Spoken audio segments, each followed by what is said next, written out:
manage. I just have one simple rule before we start. I treat everyone with respect, so I expect the same consideration. I will remind you that you're not under arrest at this time and you're free to leave at any point during our interview. If anything comes up during our conversation that you would like to speak to a lawyer about, please let me know. Have you ever been interviewed before, Paul? No, I have not.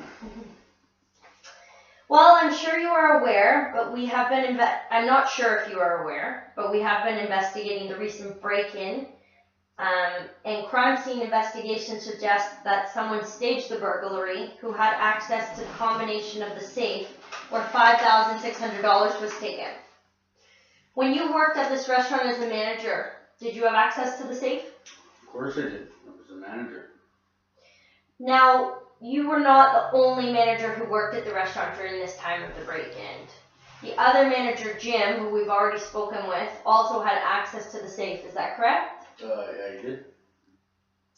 Now, after speaking with Jim, he informed us that he had worked the day shift and you were the closing manager on duty that night when the break-in took place.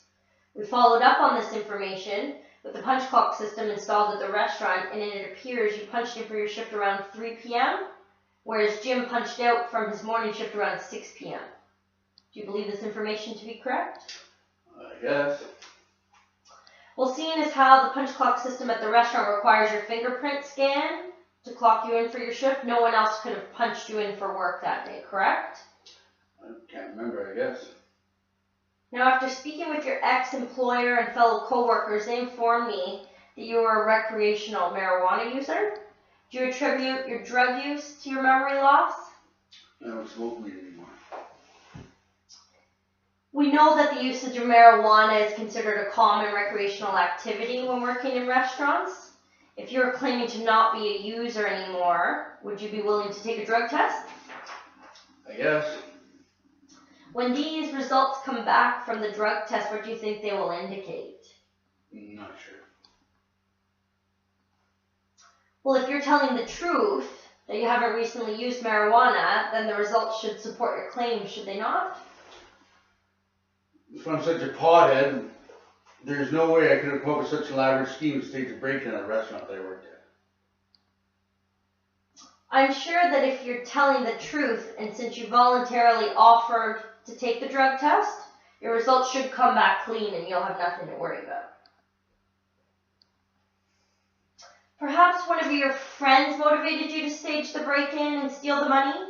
We are aware that you do have a close personal relationship with an ex-employee who is also convicted of auto theft. I don't know what you're talking about.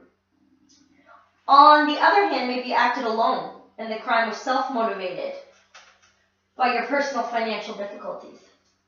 Just because I'm broke doesn't mean I stole the money. I find it difficult to comprehend how someone who is willing to admit they are so broke that they're able to just quit their job just like that. Unless you have another form of financial income that I'm unaware of. Don't worry about me, I always get lucky. When you say lucky, are you referring to your gambling habits? Nope. Well, Paul, there are several issues that point in your direction. Evidence proves that the break-in was staged and only 2 managers had access to the safe. Jim's alibi checks out. And you were the last person that left the restaurant. You would have had ample opportunity to stage the break-in and steal the money with no witnesses around. You either acted alone in stealing the money, or to supplement your gambling addiction, or your friend with a really long criminal rap sheet assisted you in coming up with this big elaborate scheme. You then quit your job at the restaurant because the guilt was so overwhelming, but this decision is what pointed the direction, the investigation in your direction.